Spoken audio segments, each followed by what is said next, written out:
So I started signing with her. Now she's 14 months old. By the time we actually were like, yeah, she's really deaf, let's sign with her. And it was a really easy decision for us because her eyes worked and her hands worked. And people would stop us. You know, there were people who, I've worked with deaf children before, or I've worked with children with disabilities.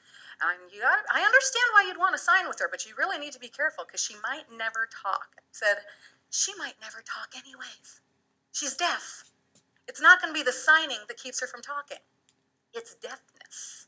There are a lot of things that delay speech. Signing isn't one of them. Speech delays, those delay speech, let me tell you. Deafness and hearing impairments, that delays speech.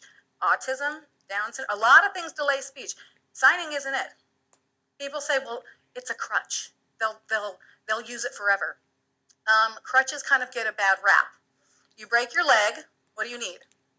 You need a crutch. When your leg is healed, are you like, no, I really like this crutch, I'm going to hang on? No, you're so glad to get rid of the crutch, okay?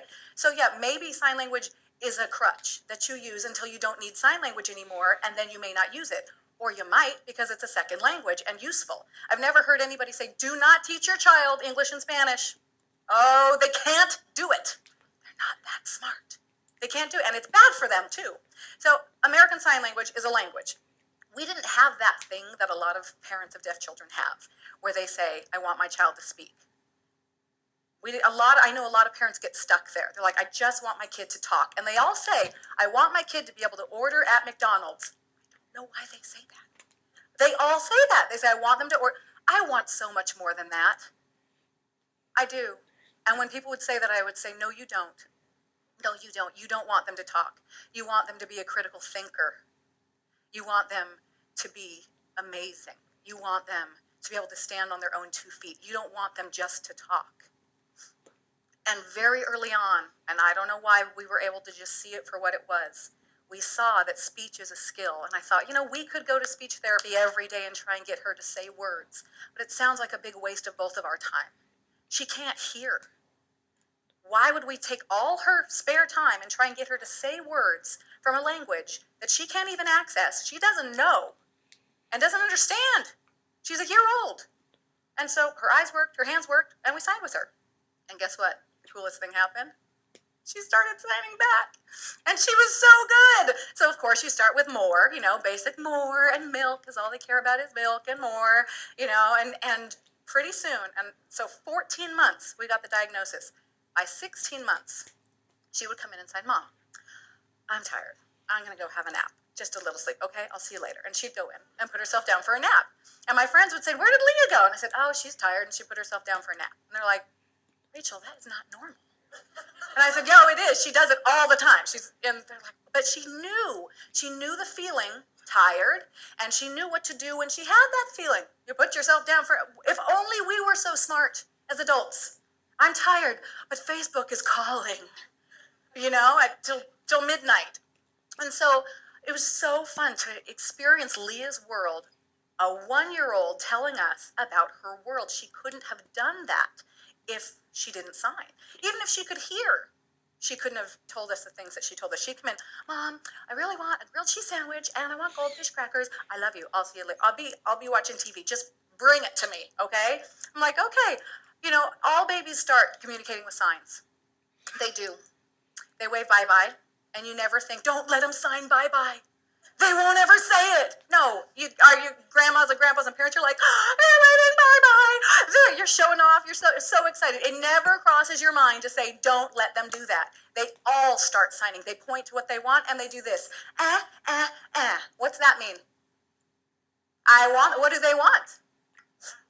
What is it?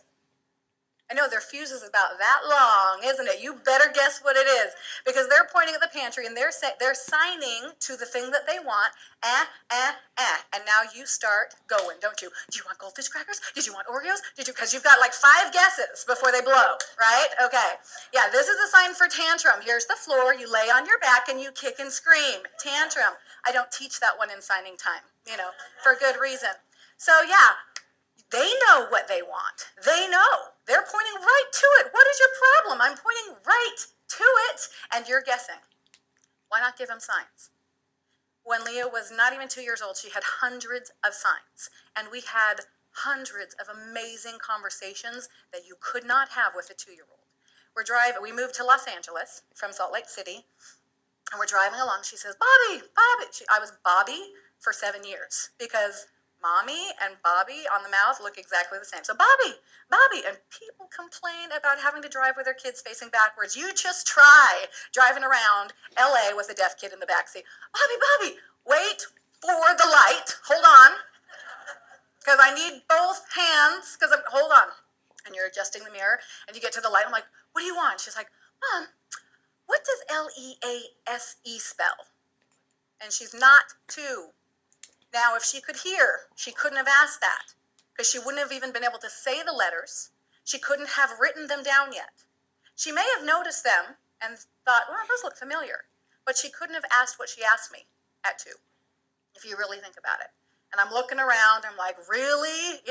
There's a big sign that says for lease. Well, Leah, you know how we have our home and every month we pay to live there. Well, lease, that's the same, but for a business. They pay and they have that space and then they all work there. Why are we having this conversation year 2? Right? And I imagine we drove along and she looked over and saw Leas. Well, my name is Leah.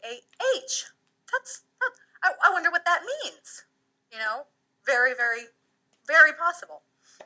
So she was able to direct and lead conversations that I never. Why would you point that out to your 2-year-old? No, you wouldn't. And she pointed out things to us that were just amazing. Leah did not have a newborn hearing screening. She was born in Salt Lake City, December 1996.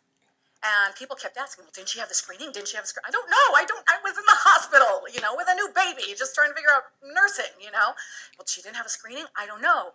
So I called the hospital, I called the nurses, I called the newborn unit, and finally somebody called me back and said, and I don't know if this is true or not, but we can do a little research and find out, but what they told me, they said, well, we did a study in January of 1996. January 1st, we started testing every baby that was born, doing the hearing test. We ran the study through the end of November, and in December, we didn't test any babies, but we compiled all of the results from our tests, and we decided it was worth it, and we would test every baby from here on out. I know I have chills, starting January. She was born in December of 96, and that 1 month where they weren't testing babies. And I'm okay with that, because I kind of have a feeling how it would have gone if they'd handed me my newborn baby and said, Rachel, she's profoundly deaf. It would have been a mess. I had a year of living with her and treating her like any other kid. And I think that was a real gift to her and to me, because I got to see she can have sleepovers with grandma. She can go play with cousins. I would have been like, I can't tell her where we're going and that we're ever coming back. How would I explain that to her? She doesn't even understand signs yet, And so we had that year. And then we had the signing. My nephew, Alex, was born about the time that Leah was diagnosed. And so my nieces and nephews had the benefit of being signed